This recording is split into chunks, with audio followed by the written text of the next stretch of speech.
The Struggling Artist Record Club is a vinyl record subscription service where I hunt and curate the best punk and punk-adjacent music out there and mail their record to your door each and every month. Imagine finding your new favorite band from across the country without ever having to leave the house. It doesn't get much better than that. The excitement of discovering new music just got that much easier. As a member of the Struggling Artist Record Club, you are going to receive some of the best music you've ever heard from bands you may never even heard of. Whether you've been collecting records for years or just starting out, the Struggling Artist Record Club is designed specifically for you.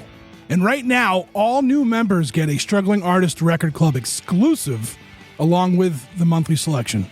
So head to StrugglingArtistRecordClub.com, pick a membership, and start building that collection today.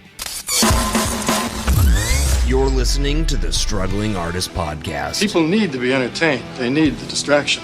With your host, Trev Allen. I wish to God that somebody would do something to block out the voices in my head for 5 minutes.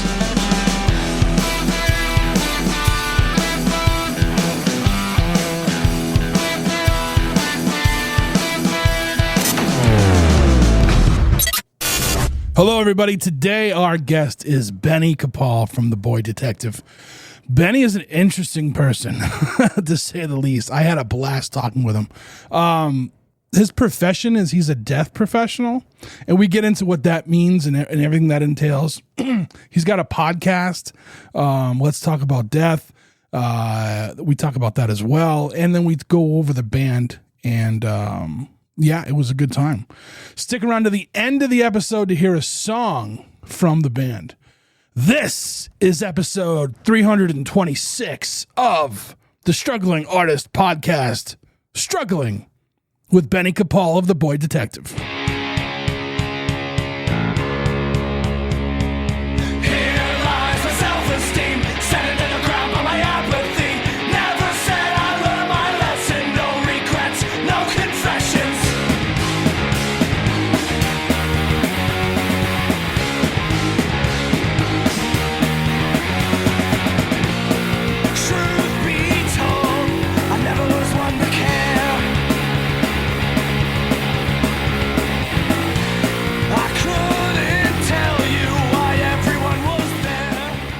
First and foremost, Benny, I want to apologize.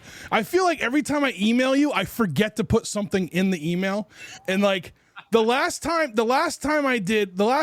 was the one where I was like, I went to write, "Are you ready for Wednesday?" And I swear I wrote it.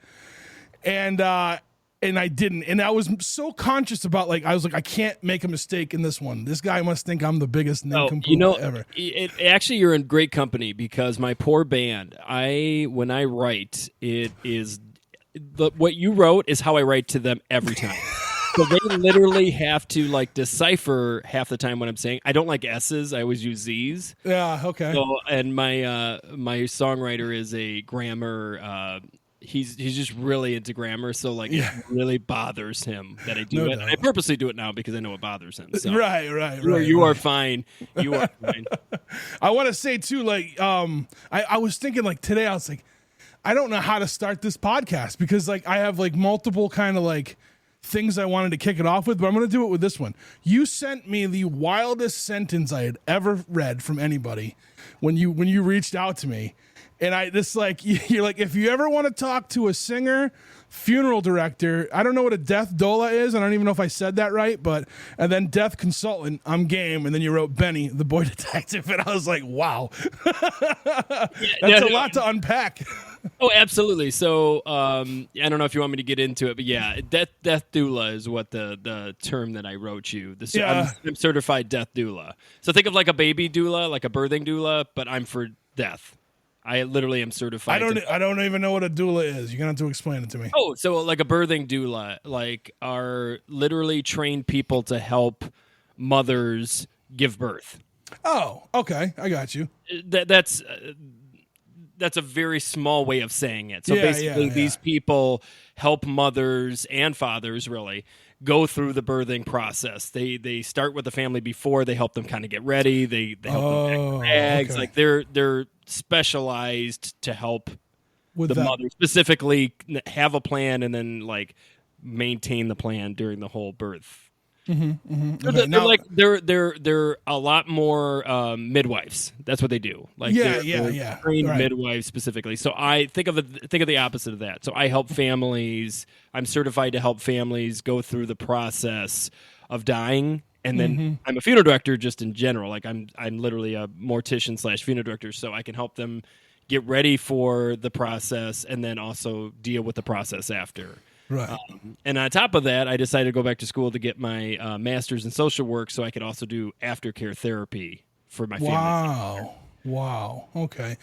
Can we talk about that for a minute? Yeah, like we're going to talk about everything. I promise you. We're going to get to the band. I'm not worried about it. We're going to get to your podcast.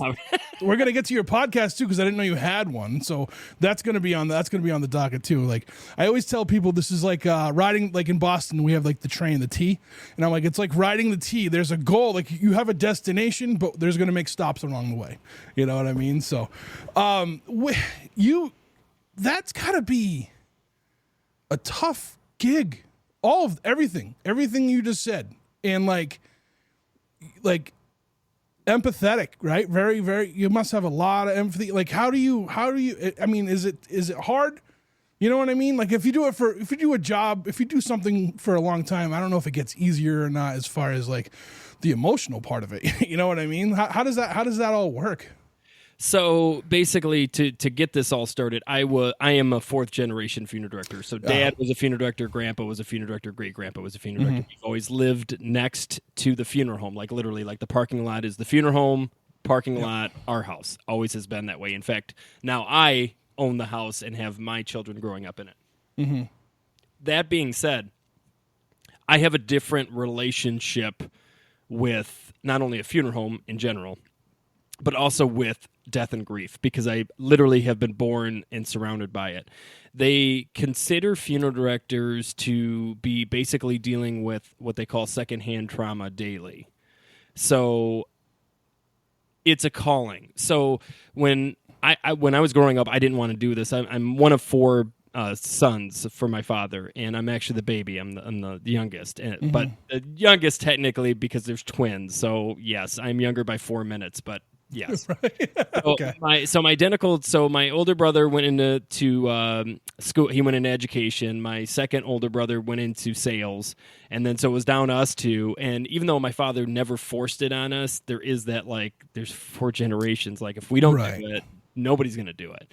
So when I was going through high school, I decided I don't want to do the 24/7, man. That's a hard gig. 365, 24/7. I'm a small town, so like literally, death call comes, we take the death call. We have to get suited up, go to the family's house or the hospital, do what we call the removal.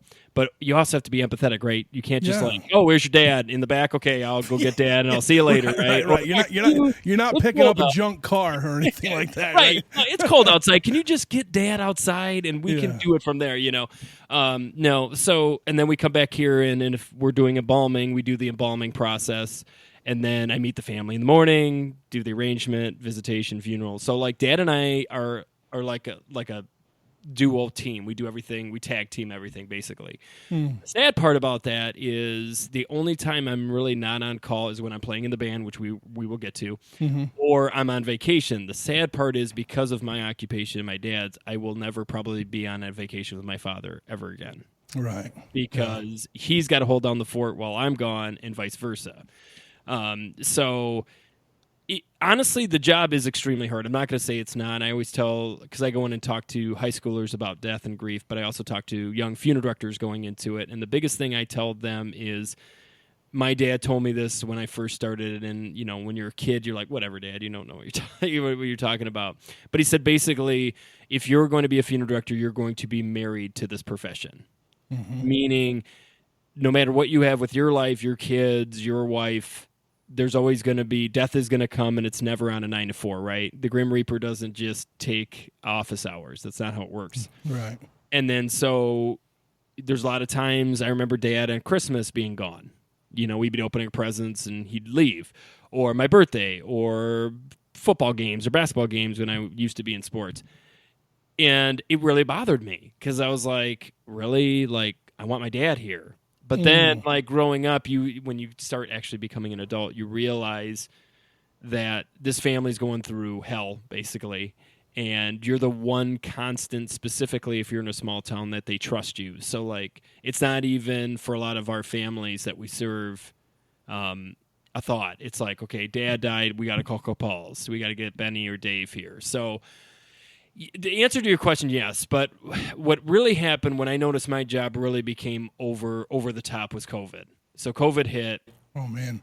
And basically none of us funeral directors were allowed to do what we literally have been doing our entire lives. And then we also were given restrictions. And on top of that, we didn't know anything at the time. We were still like, couldn't get PPEs, which is personal protective equipment. And we were going into COVID wards because we don't shut down like everybody else did. We were frontline workers.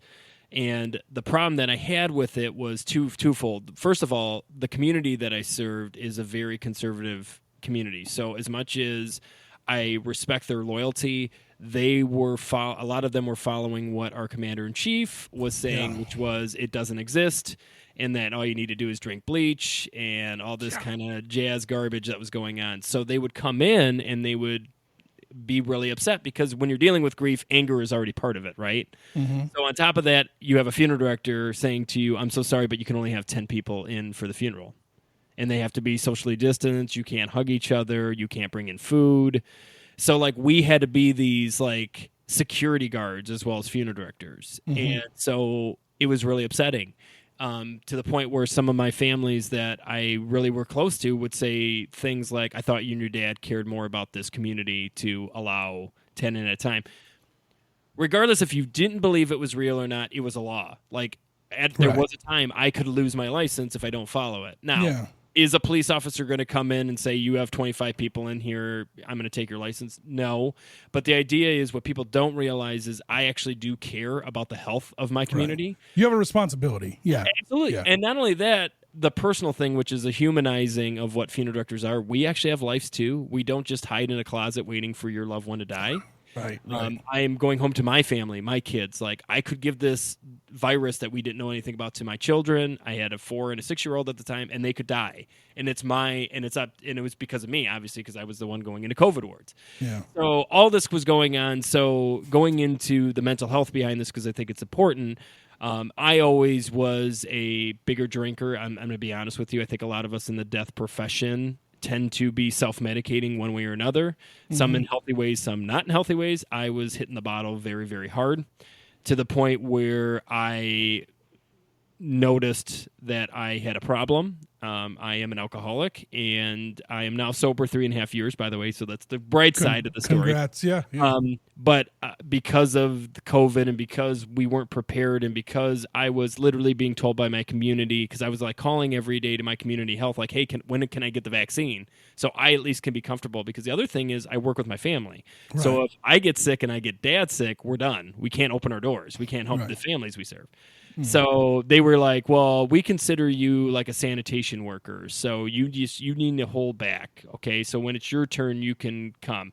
But like the problem was, yes, this is how they looked at us. And so the problem was my twin went into psychology, specializing in grief and loss. So he was allowed to get his shot, even though he was only meeting virtual clients, because he was a doctor. Mm-hmm. I wasn't, even though I was the one actually going out there and going into COVID wards. Yeah. And so that really made me mad, because that kind of brought the idea that I think a lot of people don't humanize funeral directors. They look at us like we're kind of death pariahs to a lot of people, or like they don't really exist until we need them. Like, we want you there when we need you, but they'll leave the funeral home and say comments like, I hope I don't see you soon. Ha ha ha. Well, after a while, that kind of gets to you, like, wow, because you're a person. You have feelings, and like, you don't want to be known for this only. You know what I mean? Like, I totally get that, man. So because of that, because of my sobriety, because of kind of figuring everything out, my twin and I, like I said, he's a doctor of psychology specializing in grief and loss, and I'm a funeral director, death doula, all that death stuff. We decided to start a podcast to start humanizing the conversation, not only about grief and loss, but also humanizing death professionals. So that's where Let's Talk About Death with Benny and Dr. Nick comes from. I'm going to check that out, because I feel like that's super important. You know what I mean? Like, and I love podcasts like that dives into that kind of thing. Well, absolutely. And the best part about our podcast, in my opinion, is the problem with a lot of death professionals. And this is not, if any death professionals listening to this, I'm not calling you out. I'm just telling you how it is. It tends to be very bland. Because the problem is it's such an immense topic. Most people don't think that they can add a little bit of humor. But my thing is, being in a funeral home, I notice that humor helps because it also humanizes that sometimes things are goofy. Like sometimes death is silly. Sometimes it's sad. Sometimes it's... And that's the other thing, too. We only us as Americans have stigmatized and taboo death. Like morose. Like you go to other cultures and they're celebrating, they're laughing, they're crying, they're dancing, all at the same time. We as the United States, it's either we're direct doing things now, right? We're not even having services anymore because we're just direct cremation. We don't want to spend money. We don't want to spend the time. This idea that like we don't want our grandkids to grieve for us or people to grieve, but the honesty is they're going to grieve. So your expectation of how people deal with grief, actually, you might think you're helping them. You actually might be causing harm. And so this is the conversation, right? And the idea is I'm not saying everybody needs a funeral. I'm not saying everybody needs a visitation. But I think a conversation needs to happen with your family because at the end of the day, the funeral is about the people that are still alive. Right. They're for the people that are mourning. And so we get in this also... individualistic, like we used to be a community society, right? You hear all the time the communities would get together for funerals, like the town would shut down, everybody would be at the funeral, the house would be open that the family would have, and they make meals and let people stay the night and give gifts. They would actually give gifts to people who would come to funerals back in a couple generations ago, and now we don't do that. Now it's just this direct thing, and wait, I didn't even know Shirley died, you know. And so, anyways, this is the whole conversation we have because, like, people are even afraid to say died, right? We say passed away. Right. Why aren't we saying died? What's the problem with saying that? Like, they're conversating about that. But we also talk about, like, a lot of topics like anticipatory grief or disenfranchised grief, but also, like, big topics that are going on, like doctor-assisted suicide and, like, everything to kind of get the conversation rolling because... we really don't know anything about death or grief until we start talking about it. Yeah. That's awesome. And like, man, that's so like from everything from your podcast to your line of work and most of your life, like that's super important, man. Like that's crazy. And you know, I know a lot of people that like, I don't know a lot of people in your industry. I know a couple, but like, yeah, I remember like they were big drinkers, right? They were big drinkers. Like I know a lot of people who work in like education, like special education, they're big drinkers, social workers, big drinkers. You know what I mean? So I totally get like that aspect of it. And to be able to recognize that for you, it got to an issue, like to a problem and separate that. And then now you do all these other things that like kind of that like, it's, I don't want to say, how do I put this? Like your empathy is like awesome for that, right? It takes over like the kind of like the just stone face stuff that, you know, that's something I would do, like stone face, you know what I mean? Like just kind of shut everything down. Like, so even at a young age, you must have been dealing with emotions like this all the time, right? Oh, well, absolutely. And then I happen to be extremely lucky and be married to my high school sweetheart. And I also have two beautiful children with her, and I am so proud of my family. But 3 months into our relationship, when we both were juniors in high school, her dad died by suicide. Mm-hmm. So on top of that, I also went through that like experience of seeing how her family dealt with it, and she has two different siblings and how they dealt with it. And so when I got old enough to start doing things, it's because my other passion is being a part of the community too. So I'm in two nonprofits that help out with grief. One is suicidality, and the other one is just a grief center, all grief inclusive in our community here in Monroe. But also I'm part of 6 Feet Over, which is specifically helps suicide families prior, post and also while they're going through it, like if they have any questions or concerns. And so it's absolutely wonderful because what I'm finding is specifically in the punk realm, which we'll get into, everybody's struggling with mental health, especially in this, and we don't have to get into this, Trev, with the whole political situation because it's a whole bag of rats itself. Yeah. But it's not helping the mental health by any means, form, or shape. And so we can do what we've done as a society and practice apathy, which we're being told to practice, or we can start actually caring about each other and use empathy. And if we could open up 10% of our empaths out there, we could really make a difference in this world. I think you're right. It took me years to kind of open up that side of me, and a lot of therapy. You know what I mean? Because like I don't know. I'm assuming I'm older than you. I'm in my 40s, and like we were, I was raised a specific way to not deal with that stuff, right? To not do it, to man up. That was the big thing, man up. And like I did it. I did it, and like I'm like, yeah, I'm good. And then when I was like 35, I'm like, I'm not really good. Going down. Yeah, like I'm going down. I was like, I'm just so accustomed to not being good that I just assumed that's the normal, right? So, and then the older I got, like the more therapy I've had, like at some point, like at one point, I remember I yelled at my therapist because I was watching blah blah blah, and I started crying, and it's your fault, like. You open the floodgates. How dare you? Yeah, but Trev, like I say it to the high schoolers because I go in and I talk to the high schoolers, and I preface this because I was also I'm sure you're still in the millennial, right? You're still part of that. Yeah. 81. I'm like the elder millennial. I was born in 87, so you're 6 years older than me. But anyways. We didn't talk about it. We didn't talk about sexuality. We didn't talk about, things that we thought uncool, right? We just kind of did our thing, and that was the way it was.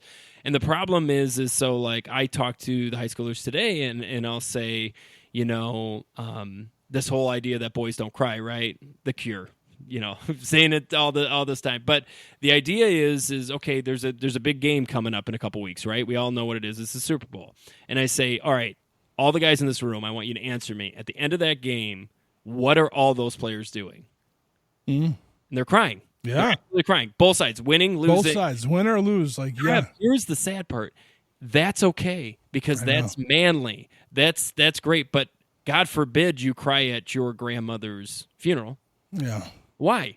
Right. And I have them like think about it. And then I also say now, women, I want you to answer this. In your opinion, who is a stronger male? A male that keeps his emotions in, or a male that actually expresses their emotions? And all of them say one that expresses. And I go, so there you go, man. There's actually the answer. That's good because for a long time they didn't think that either, though. You know what I mean? Like, yeah, that's change, dude. That's change. And believe it or not, like you going to these schools and talking about this stuff, like that's change too. Like and then we haven't even hit the artistic part of this conversation yet with the music. So like you're just man. Like well, this I'll be honest, Trev. I'm an existentialist, so everything is surrounded by death. So even our music is a good way. Because for me, the music is my release. That is my release. Absolutely, that's what we always talk about that on here. Like what the music is, like what it does for you. Now, before we get into that, right? Because we're on that brink. I have to tell you this story. So there was a gentleman I knew from back home, but before I knew him, I would see him out, and like I knew he was like a funeral director, right? So I was taught at a young age, you don't cry, you don't do this, you don't do that, you don't show anything but rage. I was taught rage. Yeah. That's what I was taught. And that's what I was for a very long time. And then like I remember my grandfather had died, and like after my grandmother had passed, I'm not telling you the story. I don't want I really I'm not trying to have you like be my therapist right now or anything like that, because like the way I've seen death that like for I guess a normal person, like, or not a normal person, but like a person who wasn't raised in 4 generations of death, a funeral home and everything, but like I've seen a lot of death at a young age from my family, and like when my grandmother passed, it kind of like something broke inside of me, and like I felt like I should distance myself from everyone I loved. That way it wouldn't hurt. And then when my grandfather went, it fucking hurt so much more. And I remember at like the wake and like the service, and I was good. I was like, I just stood there and I just like was just quiet, and then everyone left, and then I remember I walked up to him and Benny, I bawled my eyes out. I like fell, like hanging on, like holding on to him, and I'm getting a little emotional talking about it. And I remember I heard a noise and I turned my head, and it was that funeral director I used to see out at the bars. I wanted to fight him for like 5 years. Oh, because that was like, because rage, right? That was your he saw me in my most vulnerable moment at that point in my life, and like I was like, that can't happen. You know what I mean? And like I never did any. Like I ended up becoming friends with the guy later on in life, like because I worked at bars, so like we ended up, I ended up saying, all right, he's an all right guy, even though he saw me cry. Like, but like I wanted to share that story because like.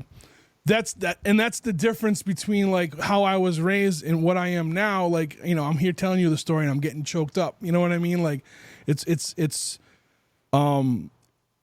easier to think you're okay by like hiding it, by burying it, like dissociating from it. But in reality, like letting it out is what's the best way to get through. You know what I'm saying? Oh, absolutely. Well, I want to humanize a couple things. First of all, your grandma and your grandfather's first names. What are they? Oh, Jane was my grandmother, and my grandfather was Angelo, or Jazz. His name was Jazz. He was a musician. So yeah. So Jane and Jazz. Yeah. Okay, so first and foremost, I'm so sorry for the loss of Jane and Jazz. I want to put names to the story. Yeah. The other thing I want to do is I want to humanize the funeral director, because here's the thing. When I first started, even being a son of a funeral director and a grandson and a great-grandson of a funeral director, I would always look down. Whenever people were showing emotion, I'd look down. And I realized as I got older that that's not actually giving room for grief.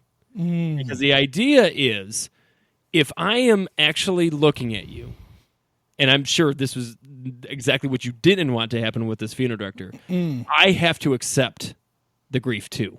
Yeah. And the thing is the second a funeral director loses emotion, doesn't feel anything, a funeral director shouldn't be a funeral director anymore, in my opinion.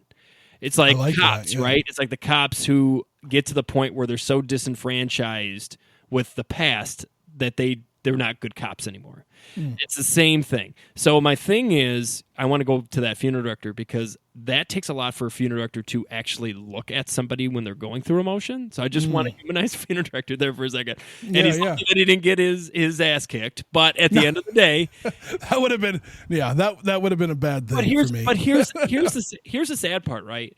We love, so grief to me is love. It's all it is. It's 100% what it is. And we choose to love people. So, like, it is our active choice to fall in love with people. So if anybody's to blame for our grief, it's ourselves for loving somebody. But if you look to the stem of it, grief is just love. So why are you upset with yourself for loving somebody? And then going further, Trev, the more you love somebody, the more it's going to hurt.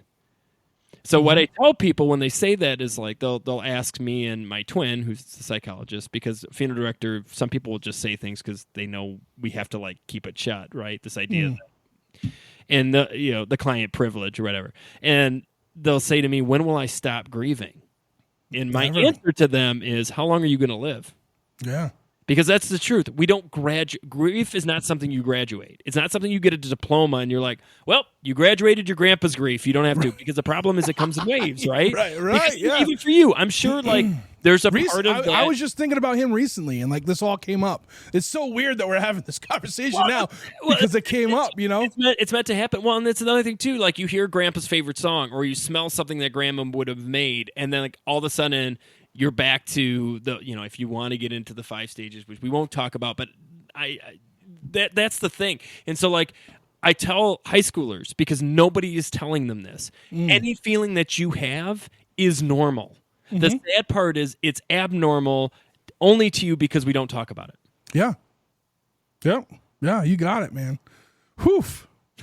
You feel better? I got it. Can I mail you a check? Yes, absolutely. My office hours are now, right? Oh, man, I'm sorry that we had to talk about work. You know what? This is why I do it. It is a calling. Like for me, if Trev, if you even get off this pod and you're like, you know what he said made a lot of sense. It does make sense. I want to think about some of this stuff. Or, do you have children, Trev? No kids. Okay. That's a different. We won't go into. But your friends, right? So your next time your friend tells you, like, I'm really struggling with this, be like, hey man, like, check out this podcast, or like, this guy said something. This weird funeral director said something to me that really like is resonating now. Because that's the thing. Like, you start talking it. Like, that's the whole reason I'm doing this. Right. At the end of the day, if I can help somebody go through grief. Because the problem is anger is a perfect example, and I tell this to high schoolers, right? Because the big thing high schoolers want to know about is suicide. But yet again, the schools don't like when I talk about it, but then I tell them, sit in the room when I'm talking about it. Because I want you to see their eyes. And I'll ask them, is there any questions you guys have before I get started? Can you talk about suicide? I'm like, there you go, counselors. They're already there. So the thing is like, if you don't take care of your anger, what does anger become? I don't know. It becomes fear and isolation, right? Yeah. Jedi thing, right? Yeah, it becomes me. And what does isolation eventually become? Depression. And what does depression lead to if you don't take care of depression? Yeah. It leads to suicide. It leads to suicide. So there's the circle. So how do we not get to suicide? We don't isolate. And how do we not isolate? We talk. Mm-hmm. Yeah. No, it's honestly one of the big things that this podcast became was to talk about mental health and be able to talk about these things, because like when I have a guest on and say somebody, I don't know, in Rhode Island knows of the Boy Detective, but doesn't know anything about you guys other than your music. Right. And then they happen to listen to this podcast and they hear this and they can relate to something like that's what life. And I've been that person who's been on that brink of just like, I don't need to be here anymore, and finding, for me, finding music that I relate to because of that has brought me back so many times to not feel alone by somebody you don't even know. You don't have to you don't have to be obsessed with them, but just to hear that someone else went through something you went through a song, that would make me feel so much like not better, but like I felt less alone. You know what I mean? And that's the step, right? And that's you coming back, I think, from that, right? It's you walking backwards now. So that's why we do this, man. And what an amazing opening to this podcast we just had. It's like, what is this podcast about? I know. No. I'm really happy we had this. I'm really happy we talked about it.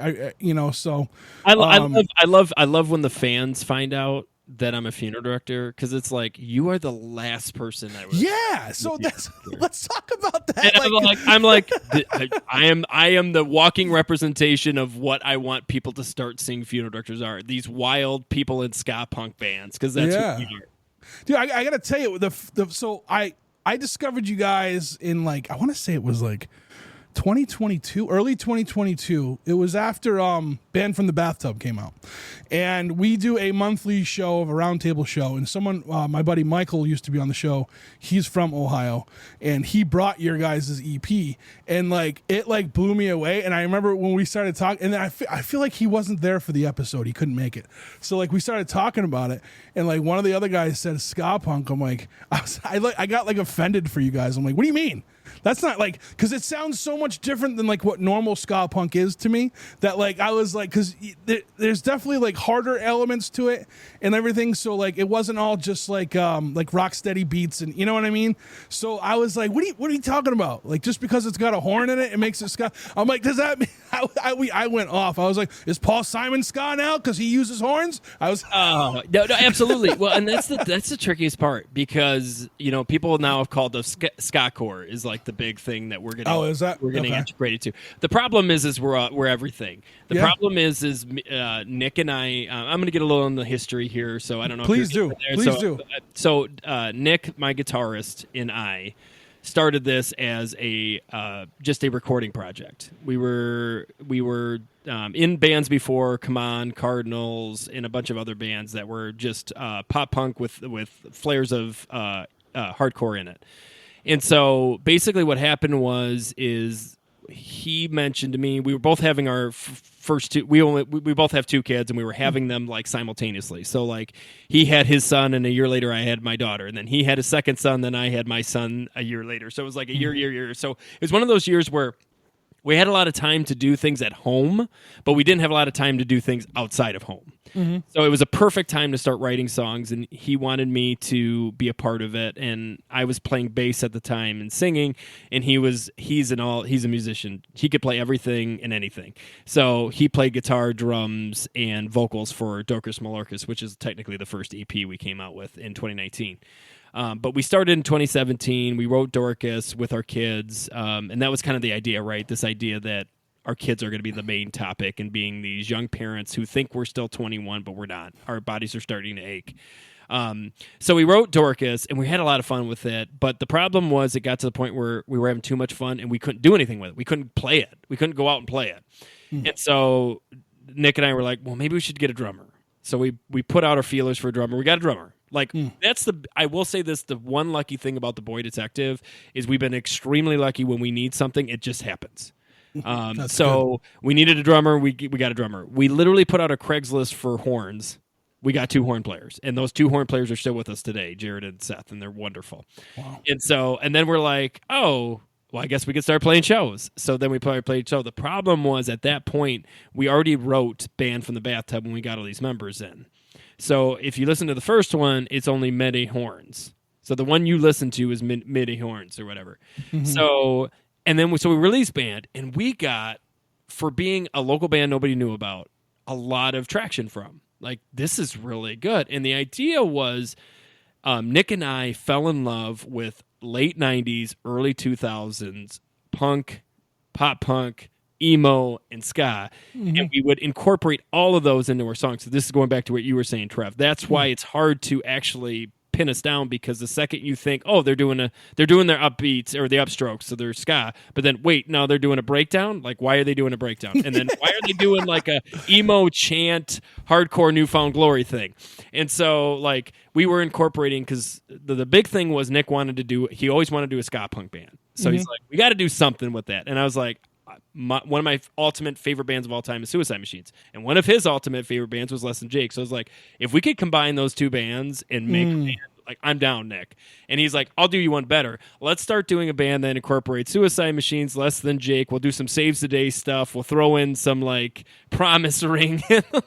So we're like everything that our generation grew up loving, or at least listening to, even if we didn't want to admit we liked it, we put it together. And I think that's why people really fascinated with our band, because there's so much stuff in it that they're like, man, I don't know why I like this, but I like this. In fact, Eric Abbey from Jay Navarro and the Traders, who we play a lot with, was just on a podcast, and he said the best representation of our band I could ever say. And he goes, The Boy Detective, the one band that fits in everywhere but doesn't fit in anywhere.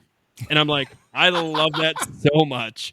I like that. We got to play a hardcore show because my guitarist Nick's younger brother Cam is in D Block, which is a big hardcore band in Detroit. So his parents have 2 sons and 2 signed bands and 2 different avenues, and we got to play with them, and it was wonderful. And it was funny because we played with all these hardcore kids, that are doing the bows, right? They're throwing the bows, because we do the skank, we don't do the bows in the pop punk ska realm. So I was like, oh, I'm so excited to be in the pit, and I hope I get a bloody nose, because that's the other thing too, Trev. I play 90% of the show with a crowd. I am not on stage. That's one of the big things, because my idea was I grew up in the basement shows and the pole barn shows in my town, because we're farmers here in Ida. So I like to be people. There should be no difference, in my opinion, from people that are in the audience to the people on the band. We're all into this together, right? This unity effect. So if you come to our show, you're part of our show without you even knowing you're part of a show. And then we started doing this like thing they call the cuddle puddle, which we lay down and then people lay down on top of us, and then it becomes this big circle pit of people laying down on each other. It's weird. It's really strange, but it's unified and we love it, and it works out pretty well. So we came out with Band. That went really well, and we were like, oh gosh, now what do we do, right? So we wrote another album called Art Theft, which at the time Art Theft came out, Nick and I were like, these are too good of songs. Let's just, and I'm Trev, you're going to learn this about me, and I think this is why I sent you the email. It's a perfect example. I take shots. So whether you accept that email or not, that's how every email to everybody I've ever, so like Fat Records have a weird case file email from me that's like, hey, don't let this case go cold. It's Benny from The Boy Detective, and this is our band. Because I was like, how many emails do people get the same thing over and over and over and over? And like, nobody wants to, they're going to get like swept to the back, right? Yeah. But if you say something that like stands out. So I was like, I'm going to take my shot and send it out to all the labels that my brain can think we would belong on. So I sent it out to Fat Records and Hellcat Records and of course it's going to blow my mind, like all the records that I could think of at the time, Misfits Records even. And so like, and then I did like the tier down, right? I did the Bad Time and the Scott Punk International and then Punkerton. And I literally wrote Brandon from Punkerton a case file that had this whole story about this detective that's too old, and he's trying to find this one record label to get the song out to solve a case that solves this murder. It's a whole thing, like literally like 2 pages this poor guy had to read through. And my grammar is horrible, so I'm sure that was fun. And so I get an email back from him with another 2 pages of his line of the story, like, oh, I saw your note. I was out in the alleyways looking for you, and like we need to. And he literally took, like, he's an artist, graphic engineer, or whatever. So he literally made a picture of a phone booth with a piece of paper, like with a knife stuck in it that says "We need to meet."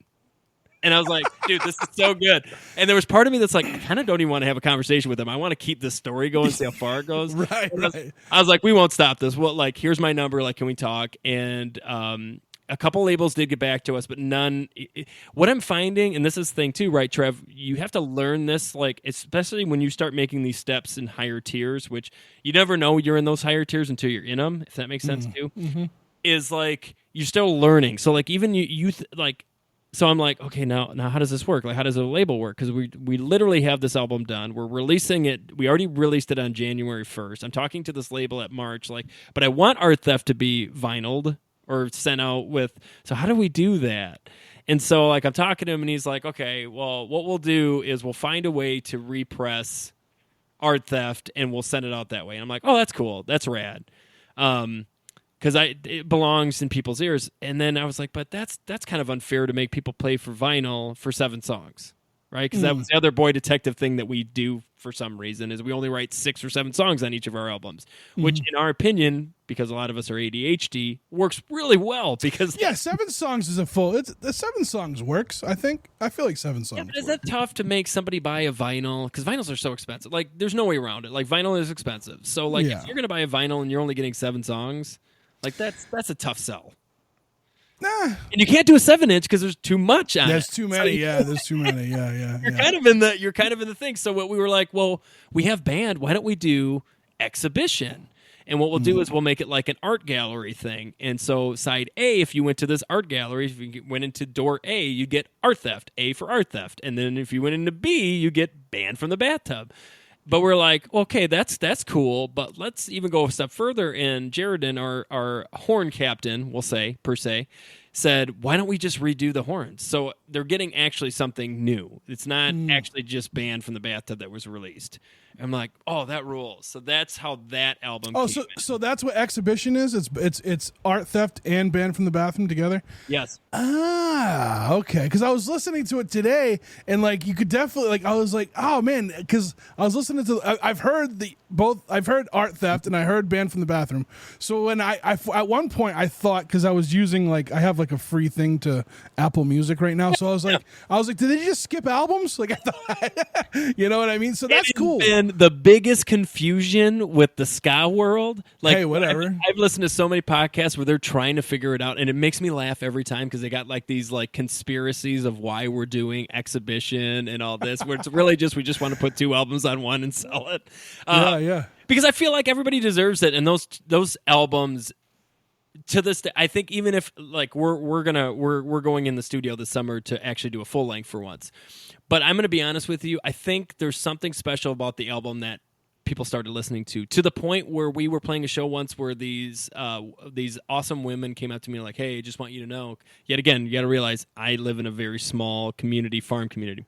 Hey, I just want you to know, me and my friends were listening to your album in the middle of a cornfield. Dude, that rules so much. That's awesome. Like, you can't imagine like a farmer on a tractor like going past this like group of kids listening to The Boy Detective. Yeah. But Art Theft, I'll get a little bit into that. Art Theft was a tip of the fedora to all of the bands that we really, really loved, and that's why we called it Art Theft. There's literally hints of like 25 different songs in Art Theft if you listen to it in its entirety. For instance, like the Drakkar Noir, Dexter with a Boner, like that song, track 1, literally starts with a Saves the Day intro type thing. And then like in Date Night, the chorus is kind of a steal from a Old Scholars, which is a Detroit ska punk band back in the day, like one of their songs. And then we play with them, and Nick was like, "What if they notice and they're mad at us for doing it?" I'm like, Nick, come on, let's be honest. If 20 years from now somebody covered the Boy Detective song, wouldn't you be like, "That's the coolest thing ever"? Like, I don't even care if they get money from it at that point, right? That's a punk thing. Like, yeah. If some kids got together and formed a band because of your song, like, that's incredible. I would not be mad at all. I think it'd be really cool. My thing would be, okay, but let me come to your next show and let me get on stage and sing it with you. Like, yeah. That would be a lot of fun. So Art Theft was a lot of fun, and that opened a lot of doors for us. So we started playing with Jay Navarro and the Traders, which I already told you, Suicide Machines is like my thing. So like when I first started meeting Jay, it was really weird to separate fanboy and fellow artist.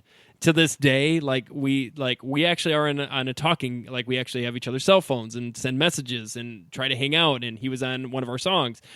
But it was to the point where I remember, like, I'll still tell him stories of when I was 16 and rollerblading in my funeral home parking lot, trying to be cool to break the glass, you know? And he's like, "Please don't tell me that story. That makes me sound so old." And I'm like, "Yeah, but it's the truth. Like, you know what? At least I'm telling you the truth, right?" And so, and now I'm friends with Eric in his band too, and he's like, "Dude, he's just a kid. Like, you can make fun of him and do your thing." I'm like, "Okay, yeah, I'm gonna make fun of Jay Navarro, who is like a god and legend to me." Nah, and it's not gonna happen. How so? Like, growing up, you grew up in a small town. What was the closest city for you for a music scene or community? So was it Detroit? I am like in the middle of everything. So I'm 30 minutes from Toledo. Okay. I'm 30 minutes from Ann Arbor. I'm an hour away from Detroit. Yeah. So that would be the closest. My parents weren't into punk really or any of that. Like my we grew up on like Beach Boys from our dad and Pink Floyd. That was like the wildness of my dad. And then my mom was really big into like the Judds and Barry Manilow.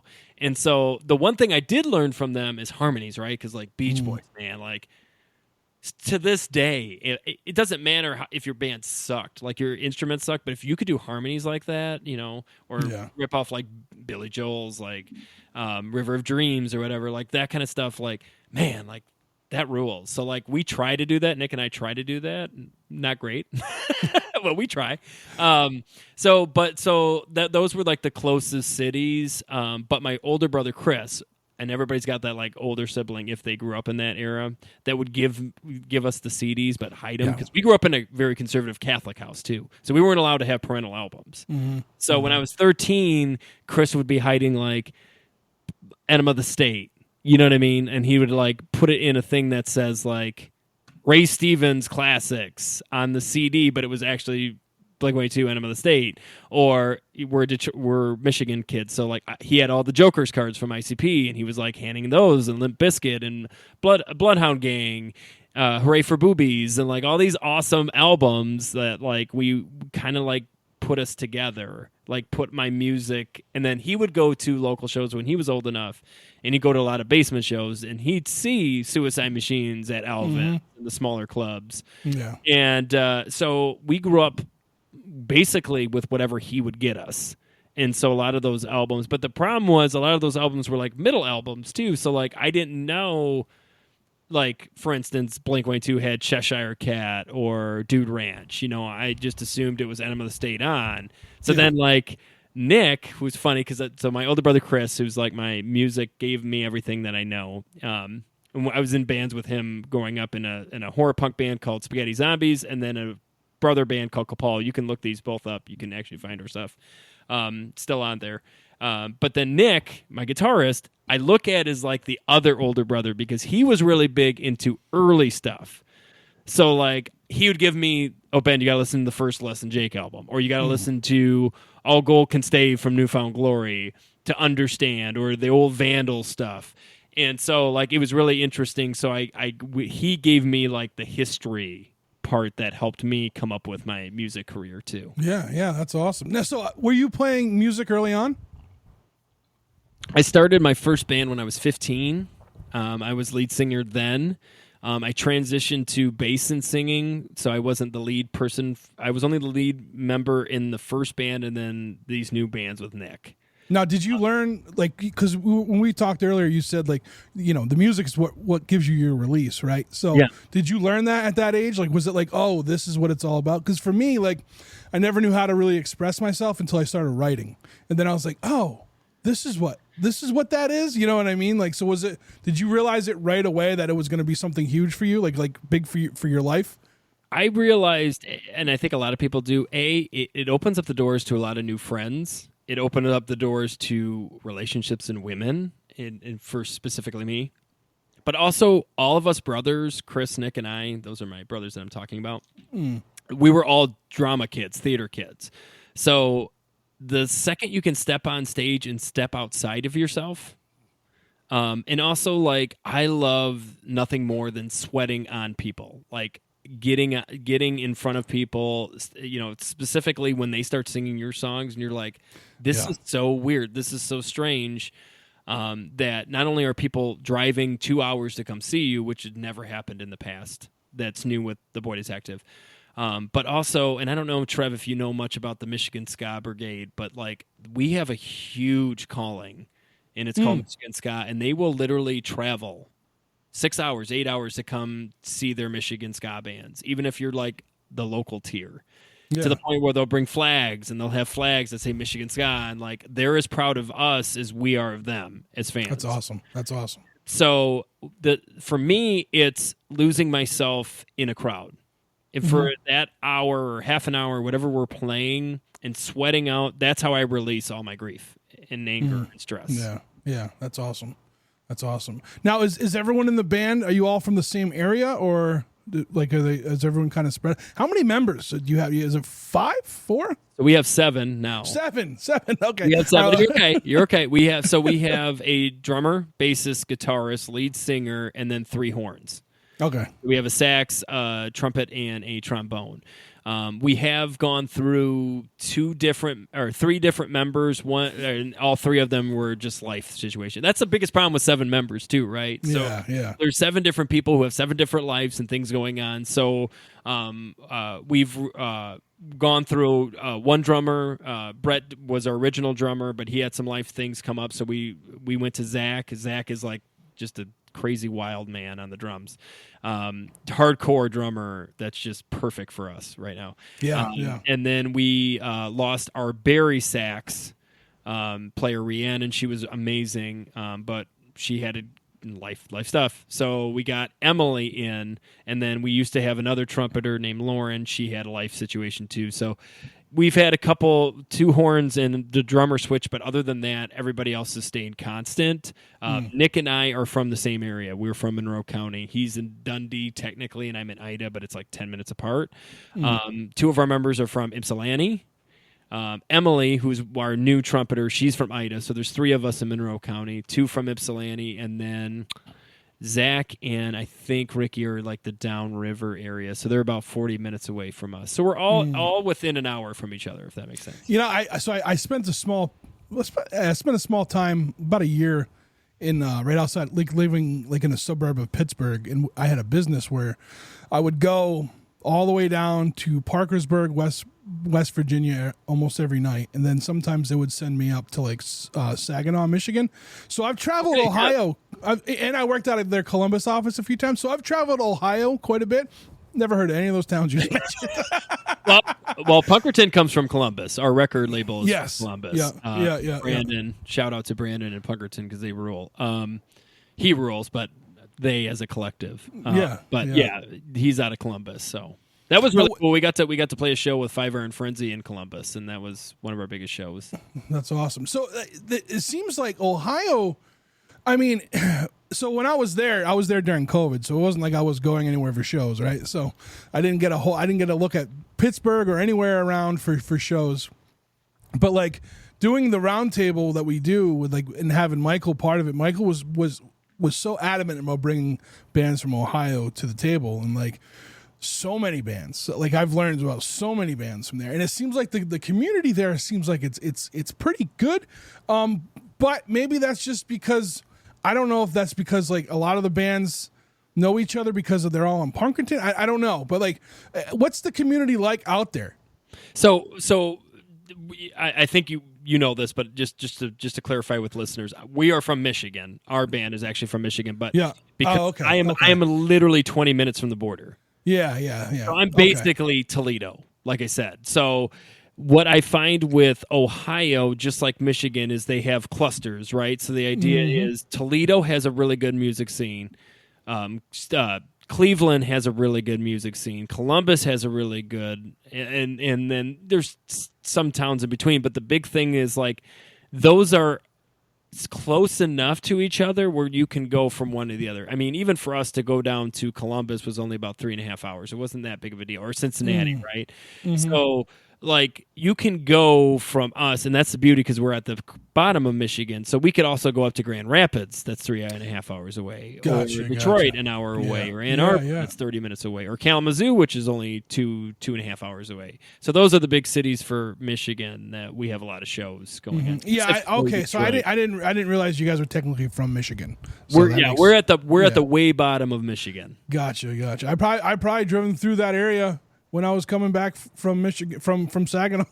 What would you heading to Pittsburgh? What highway would you take? 75? Yeah. Okay. Yeah. So you would probably go through Monroe, like the actual city. Yeah, probably. Yeah, because I know I would hit I'd hit Ann Arbor, I think, on the way out, and then I would be because like I said, I live right outside of Pittsburgh. I just my business had me going all over. I would go. I've been all the way up to like Sault Ste. Marie. Yep. The UP, baby. Whole different country. Yeah, it was a whole different country. Even though it's my state, it's a whole different country. So just in the general area, I don't know. It just seems like you guys all like it's like a close knit bunch, which is good. Especially even if you're like you can add Michigan to that too, because like I had Middle Out on last year. Yeah, last year I had Middle Out on. Like we talked to them too, and like. I like what's going on out there, and it seems like a lot of the bands like are on Punkerton, and I spoke to Brennan recently because I got him a newspaper from the Boston Globe. That's awesome. Yeah, because my record club was in there, and they had a picture of the Middle Out record because that was one of the records we used. So anyway, he wanted a copy of it, so I got him a copy. Anyway, I was talking to him like, "What's going on? Like, you're doing good stuff," and he's like, "Yeah, we're trying, blah blah blah." But like, it seems like there's a lot of good going on out there. It is, and I really, honestly, I haven't met all the obviously bands on the label because we do spread from a a couple of us are in Florida and some of us are in St. Louis and some of us, so I haven't had the opportunity to meet, but the obviously middle out there are label mates. Like we play a lot of shows with them. They're wonderful and we probably wouldn't be on Punkerton if they didn't exist, because they vouched for us, but they also, like, I had a conversation with them because I did my due diligence. Like, is this a real deal? Is this something we should do? Also there's a band kind of on the label, like it teeters on it, but they did their vinyl through them, Lame Ass Dads. That was the other big band that vouched for us. And I've had them on too. Yeah. They're wonderful dudes, man. In fact, I was telling Ryan, who's the one that I've been in most of the contact with, like, he is so supportive. Like, it's almost like he would rather support other bands than his own at times. Yeah. And it rules, but I feel like I like Lame Ass Dads too, you know what I mean? They're awesome, yeah. But like, I think he is one of those people that is genuinely, he doesn't care what happens with him. It's more like, I want the scene to be great. So you guys have something, and Trev, if you ever get an opportunity, see the Boy Detective, because we are something else. Like it, I would love to. Energy you will probably get from a lot of bands. It's kind of our thing, and that's the one hard thing about releasing music is we always say to people, like, because they'll say that they're like, your music's good and we have fun with it, but then like your live set is so much better. And it's like, how do you put a live set in an album?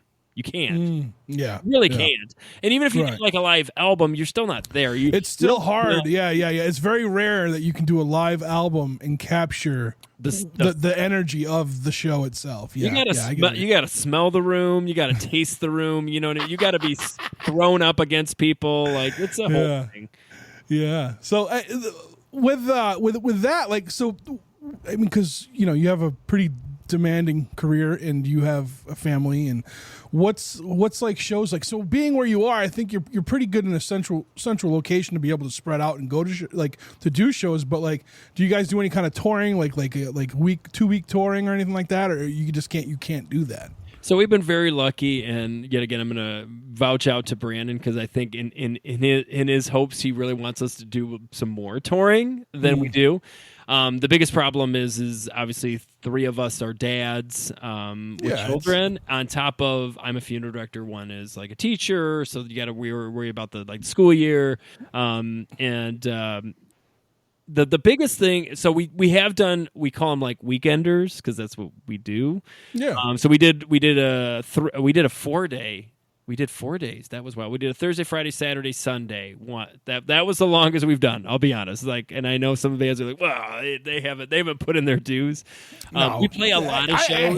I hate when people say stuff like it's cool. Like, you got all right, do the shows, but like, you know what? Like, we all have lives. We all have got families. Like, and then on top of it too, it's like that's 7 of us going to a place. It's not like 3 of us can get in one van and drive. We have to get like. You almost can't get 1 hotel room. You got to get 2 hotel rooms. And then on top of that, you have to rent a big car that can handle all this stuff. And then we have horns and we have all these instruments and stuff we got to deal with. So I'm not complaining because obviously ska bands have been doing it forever. And there's some bands that have been doing it since the 90s and they're still doing it.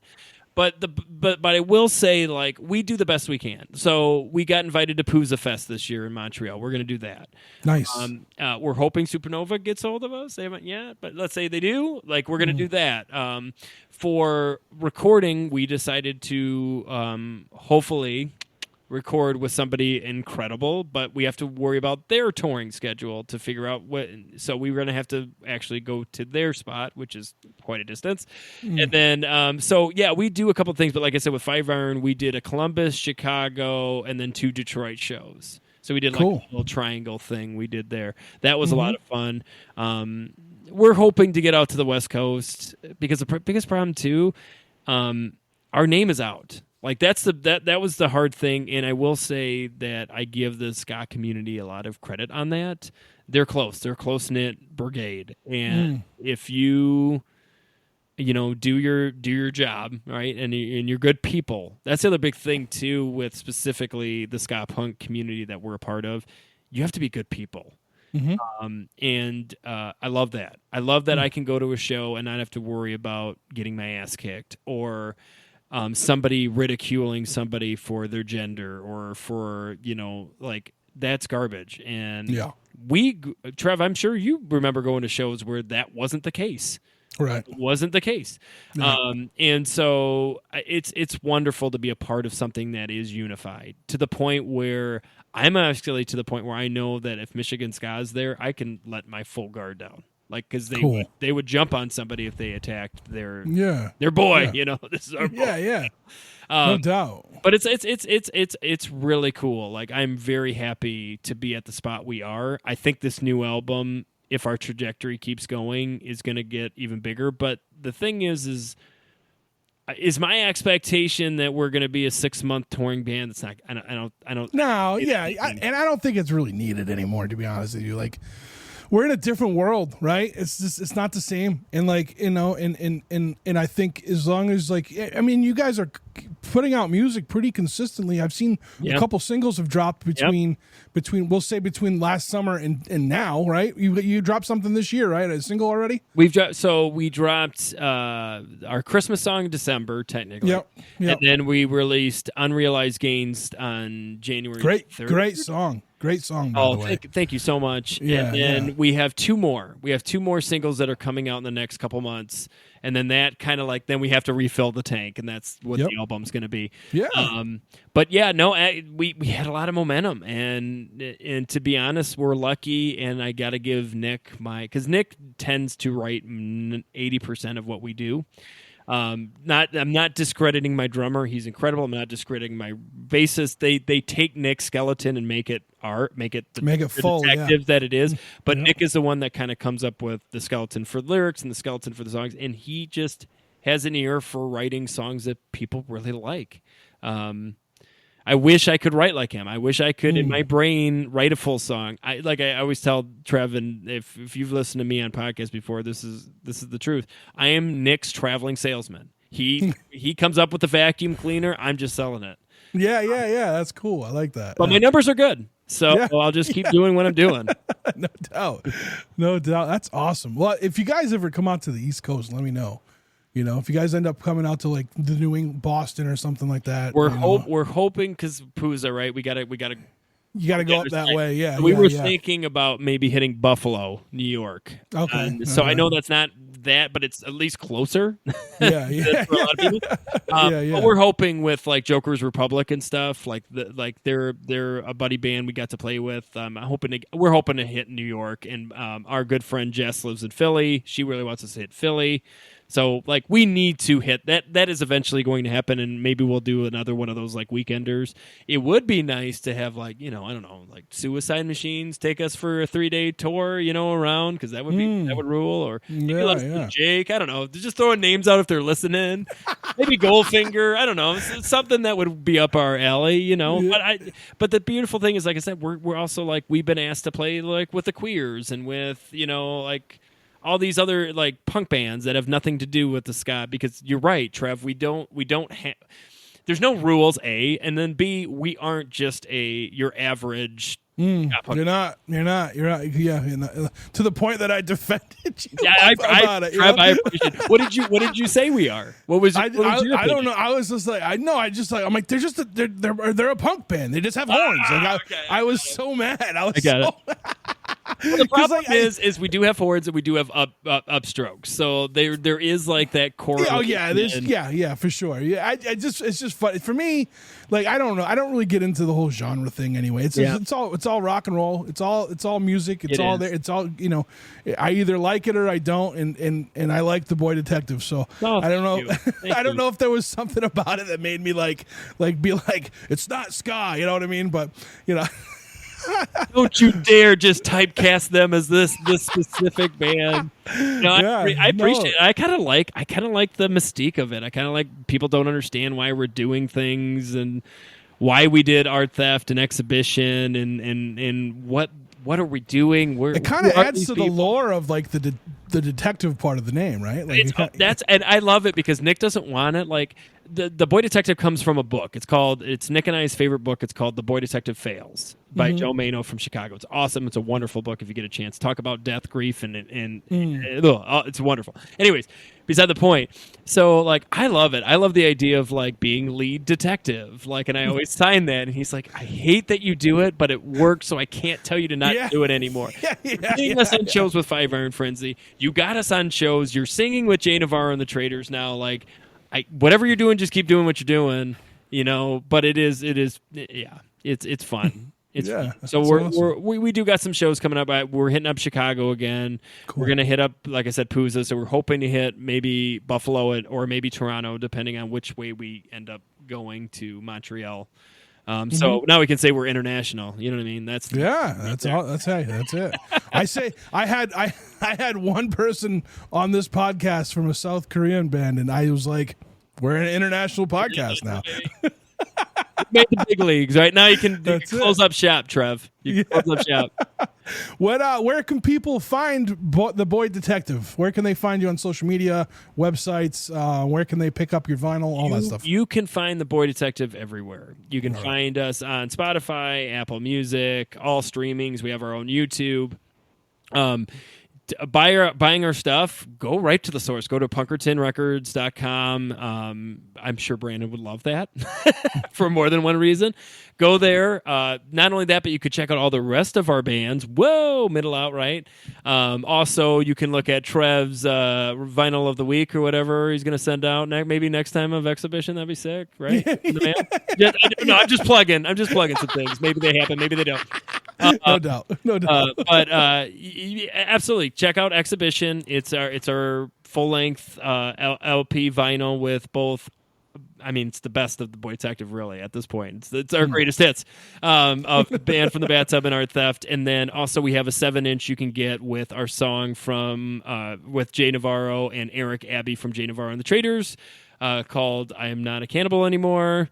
For the record, I'm not a cannibal anymore, so you can get that. And on the backside, which is really cool because it's a 7-inch, we did it with another of our label mates called Half Dizzy, and they did a song with Vic Ruggiero from the Slackers. So you get the Traders, and you get the Slackers, and you get the Boy Detective and Half Dizzy. So you get the best of all four worlds, all on one 7-inch. That's all awesome. on one 7-inch. So pick that up and pick up your Exhibition LP coming out. I think Brandon is actually coming up with a cool shirt. Hopefully soon. That's going to be sick also on Punkerton. And I think we just picked up Dreadnoughts. So there's the Dreadnoughts albums. They're going to be. Oh, really? Wow. Okay. So check that out. Honestly, you can. And if you have any questions about, or also for the podcast, you can go to Let's Talk About Death podcast.com, but you can also just check we have all of our episodes on Spotify and Apple, but if you don't have any of that, you can go just to Let's Talk About Death podcast.com and you can listen to all of them from there. You don't have to have a thing on anything. And then I mean, we're easy to find. We have Instagram, we have Facebook, so we all have our own personal too. So if you have any questions about death or about band or maybe about both or whatever, just DM us. I'm sure we'll get back to you. Cool. Any shows coming up in the next couple months, or? We sure do. We took off January and most of February to write the album. We want to live demo our album, so that's what we're working on right now. Nice. So we do have one show in February. It's the Saturday after Valentine's Day. I always get this wrong. It's either 15th or 16th. I think it's the 15th. We're going to be playing at the Pyramid Scheme in Grand Rapids with Dance Contraption and Something to Do, which are also wonderful ska punk bands, if you want to call it that, in the area. Something to Do is from somewhere else, but they're wonderful. They're amazing. I'm excited to play with them. So we have that. March is a very busy March is a very busy month. We have a show with Half Dizzy on March 22nd in Detroit. We're also playing with Catch 22. We're opening up for Catch 22. And then we're also doing a benefit show for our good friend Bob from St. Thomas Boys Academy, who died this year. We're going to do a benefit show for him. I was just at a benefit show for Bob this past weekend. Oh, dude, Bob rules. Yeah, everybody knew. I didn't know him, but everybody knew him that I know. He was a really. We played a show with him like that week. and we were having a silly conversation about something. I can't even remember what it was, but I do remember like how short life is, and like specifically about grief and loss. I'm sitting there, I'm like, man, this is. So we played a show the next week, and I wore like a white tee that just said "Rest in Peace, Bob." And I was like, dude, like, because like that's his legacy is like music and all the people that surrounded his family and his wife. And so, anyways, like we're gonna do a cool benefit for his wife and his family in March sometime. See, this is why I'm always like talking about what this is, and it's like because like people talk about scenes a lot, but I'm like, no, this is a community. It's a little bit different. You know what I mean? For me, it's a little bit different. Scenes have a lot of like gatekeeping in them and stuff like that, where communities don't do that. They're very accepting and they do stuff like this. You know what I mean? A band that hasn't been a band for years did a reunion, two reunion shows for Bob. You know what I mean? Out this way. Yep. And then you guys are out in Michigan, you're doing something. You know what I mean? Like this is bigger than just like an area, you know? People mean more to us than just the music they write, and it also represents our own mortality in the situation and how precious these members are and these people that you go see on stages, and also the people that are in the down under the stage that are coming to see you. Like as much as it hurts when we lose one of our own when it comes to a band, it also hurts just as much when we lose a local bartender that's been bartending for all the fans that come to our shows. Yeah. We just lost one in Detroit, Cat, rest in peace. Or any of our fans, right? Because you look out in that crowd expecting to see that face, and they're not there anymore. And we do it for them, and they do it for us. And it's very. We need to just admit what it is and start being just more empathetic about it. This is going back to the beginning, right? This full circle idea is like we do this for each other. But I will say something: if you haven't gone to a show in a long time, or if you've never gone to live shows, because apparently the new generation doesn't do that as much, I challenge you to, because live shows and supporting local artists, because that's what we are, is incredible. And I think you will be surprised, A, what you come out of that show with, but also the friends and relationships you might make. The camaraderie, yeah, that's all important. And like my cousin brought two of his kids down, and one of them, like, they were nervous. They were going to a Guar, and I'm like, no, you're gonna find your people. Like Guar, because Guar from the outside to the general public, Guar's a scary band. Absolutely. But then you get there and you see all these people that are just like you. You know what I mean? And like they're all just having fun. And I'm like, you're gonna find people theater. there. You know? It's theater is what it is. Yeah. It's wonderful theater, and that goes back to breaking the fourth wall that Guar does all the time.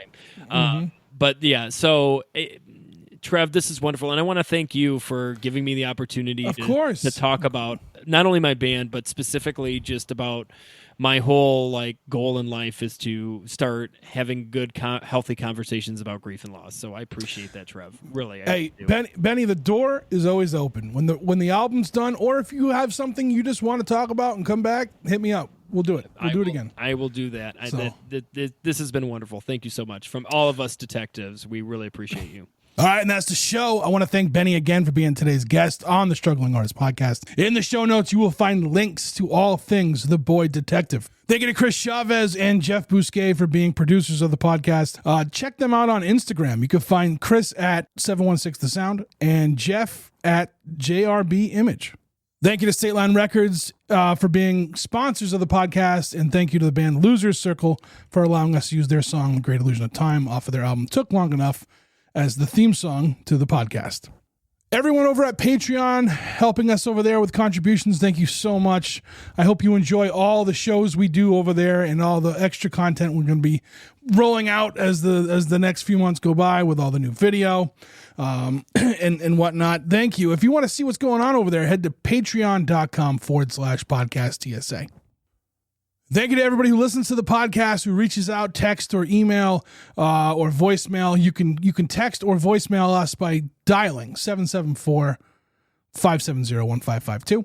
Again, that's 774-570-1552. That is to text or voicemail or leave a voicemail for us. We will not play it on the podcast or read it on the podcast if you do not want us to. Just let us know. Input is always great. Now that we're up fully on YouTube, let us know what you think about it over there. All right, it's time to get out of here with a song. Benny was kind enough to give us one to play at the end of the episode. This is The Boy Detective. The song is called Unrealized Gains. Until next week, take care of yourselves. We'll talk to you then.